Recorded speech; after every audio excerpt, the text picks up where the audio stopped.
जोहार दोस्तों, आप सभी को फिर से एक बार जोहार एग्जाम में स्वागत है दोस्तों।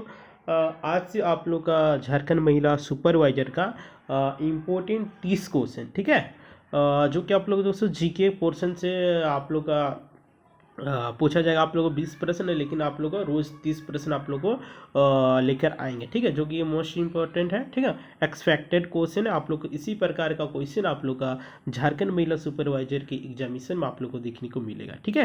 तो आप लोग देखना ना भूलें, और जितने भी आप लोग की तरह संगी साथी होंगे जो तैयारी करने वाले होंगे झारखंड महिला सुपरवाइजर का, तो लोग वहाँ से फॉरवर्ड कर दीजिए, ठीक है। और ये आप लोग रोज़ रात की 8 बजे आप लोग को जोहार एग्जाम के यूट्यूब चैनल में देखने को मिलेगा, ठीक है। और शाम के 7 बजे आप लोग का साइंस का मिलेगा, ठीक है।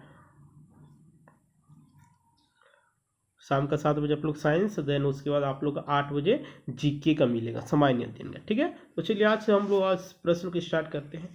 तो श्रीलंका की आधिकारिक राजधानी कहाँ है? तो श्रीलंका की आधिकारिक राजधानी की बात करते हैं तो ये आप लोग का श्री जयवर्धनेपुरे कोट्टा में है, ठीक है। बी नंबर ऑप्शन जो बिल्कुल राइट आंसर हो जाएगा, है ना। और श्रीलंका की कार्यकारी एवं न्यायिक राजधानी की बात करेंगे तो ये कोलंबो होता है ना।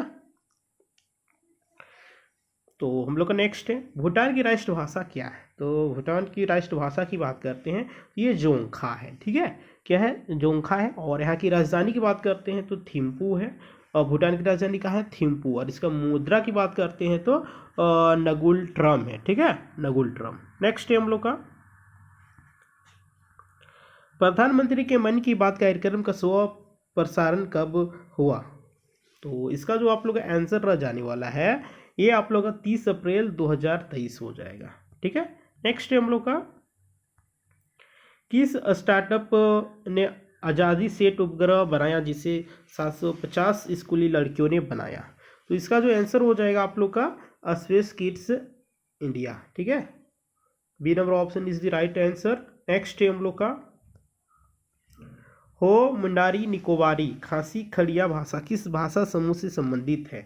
तो ये आप लोग का आस्ट्रिक हो जाएगा, ठीक है। सी नंबर ऑप्शन जो हो जाएगा बिल्कुल राइट आंसर हो जाएगा। भारत में लगभग 0.6% भाषा आस्ट्रिक समूह की है, जिसमें आप लोग संथाली हो गया, हो गया, मुंडारी हो गया, ये सब आता है।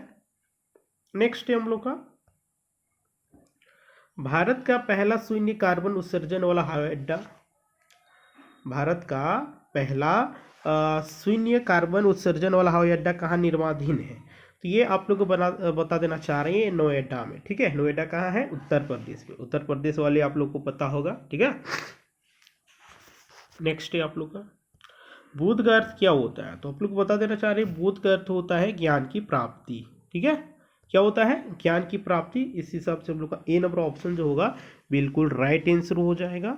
देखिए 35 वर्ष की समय में ही सिद्धार्थ को वैशाख पूर्णिमा की रात को एक पीपल के वृक्ष के नीचे बोध गया में ज्ञान प्राप्त हुआ था, और इसके बाद ही बुद्ध के प्रसिद्ध नाम हुआ है ना, जिसके पश्चात वो बुद्ध के नाम से प्रसिद्ध हुआ, ठीक है। नेक्स्ट है हम लोग का, निम्नलिखित में से कौन सुमिलित है ना, इसमें कौन सही है वो आप लोग को बताना है। तो ये आप लोग को बता देना चाह रहे हैं कि शम्से सिराज आफिफ जो कि तारिक फिरोजही को लिखे, ठीक है, बाद बाकी ये सब रॉन्ग है, राइट। तो देखिए जियाउद्दीन बर्नी है, ये फतवा जहांगीरी क्या है, जहानदारी को लिखे हैं, राइट। और अमीर खुसरो की बात करते हैं तो ये अमीर खुसरो जी लिखे हैं आप लोग का किरान उस सादीन, ठीक है। और इबुत तुता लिखा है रेहल्ला। नेक्स्ट है हम लोग का, शिवाजी महाराज के शासनकाल में मंत्रिपरिषद को किस नाम से जाना जाता था? शिवाजी महाराज के शासनकाल में मंत्रिपरिषद को किस नाम से जाना जाता था? अष्टदिग्गज, नवरत्न, अग्रहारम, अष्ट प्रधान। तो इसका जो आंसर आप लोग हो जाएगा अष्ट प्रधान हो जाएगा, जो कि D number option is the right answer हो जाएगा, ठीक है। शिवाजी महाराज के शासनकाल में मंत्रिपरिषद को अष्ट के नाम से जाना जाता था। किस नाम से जाना जाता था? अष्ट के नाम से जाना जाता था। इसमें 8 मंत्री होते थे, जिसमें आप लोग पेशवा हो गया, अमात्य हो गया, मंत्री हो गया, सचिव हो गया, सुमंत हो गया, सेनापति हो गया, पंडित राव, न्यायाधीश, ये सब था। नेक्स्ट हम लोग का, निम्नलिखित में से कौन सा उपन्यास भारत में स्वतंत्रता सेनानियों के लिए प्रेरणा का स्रोत बना? तो इसका जो आप लोग का 10 नंबर का आंसर हो जाएगा आनंद मठ, ठीक है। और बी नंबर ऑप्शन जो होगा बिल्कुल राइट आंसर हो जाएगा। बंकिम चंद्र चटर्जी का उपन्यास आनंद मठ भारत के स्वतंत्रता सेनानियों के लिए प्रेरणा का स्रोत बना था। इसे बंगाली देशभक्ति का बाइबल कहा जाता है, ठीक है। बंगाली देशभक्ति का बाइबल कहा जाता है आनंद मठ को। नेक्स्ट है भारतीय राष्ट्रीय कांग्रेस के प्रथम मुसलमान अध्यक्ष। तो भारतीय राष्ट्रीय कांग्रेस के प्रथम मुसलमान अध्यक्ष की बात करते हैं तो ये आप लोग का बदरुद्दीन तैयबजी हो जाएगा, यानी कि बी नंबर ऑप्शन बिल्कुल राइट आंसर हो जाएगा, है ना। और ये बदरुद्दीन तैयबजी 1887 मद्रास में कांग्रेस के तीसरे अधिवेशन की अध्यक्षता किए थे।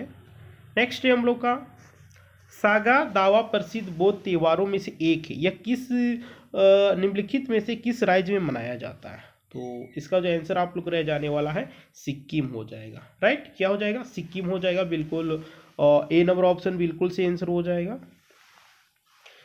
प्रसिद्ध त्योहार बौद्ध त्योहार सागा दावा सिक्किम में मनाया जाता है। इसे त्रिपल धन्य महोत्सव के रूप में भी जाना जाता है। नेक्स्ट है हम लोग का भारत की मुख्य भूमि का अक्षांश किसका किसका बीच में है? तो ये आप लोग देख लीजिए, इसका आंसर हो जाएगा ए, ठीक है। यानी कि 8 डिग्री 4 उत्तर और 37 डिग्री 6 उत्तर, ठीक है। ये नंबर ऑप्शन बिल्कुल राइट आंसर हो जाएगा। नेक्स्ट है हम लोग का झीलों के अध्ययन को क्या कहते हैं? तो झीलों के अध्ययन की बात करते हैं दोस्तों, इसको लिम्नोलॉजी कहते हैं, है ना। झीलों के अध्ययन को लिम्नोलॉजी कहते हैं, जिसमें आप लोग तालाब हो गया, झील हो गया, नदी हो गई, ये सब के बारे अध्ययन किया जाता है। नेक्स्ट है हम लोग का निम्नलिखित में से किस नदी का स्रोत भारत से बाहर है? निम्नलिखित में से किस नदी का स्रोत भारत से बाहर है? तो ये आप लोग ब्रह्मपुत्र हो जाएगा, ठीक है।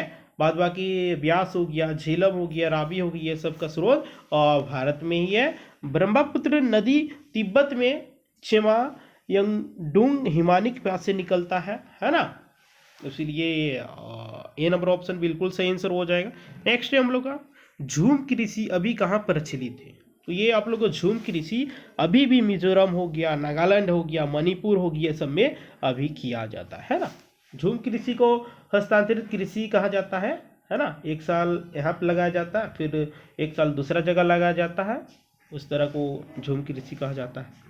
नेक्स्ट है हम लोग का विश्व में सबसे बड़ी यूरेनियम भंडार में से एक माना जाने वाला तुमलपल्ली निम्नलिखित में से किस राज्य में है? तो ये आप लोग आंध्र प्रदेश में है, ठीक है। डी नंबर ऑप्शन बिल्कुल सही आंसर हो जाएगा, आंध्र प्रदेश। नेक्स्ट है हम लोग का क्योटो प्रोटोकॉल किस वर्ष में प्रवाही हुआ था? तो क्योटो प्रोटोकॉल किस वर्ष में प्रवाही हुआ था? तो ये आप लोग बता देना चाह रहे हैं 2005 ईस्वी में। कब हुआ था दोस्तों? 2005 ईस्वी में।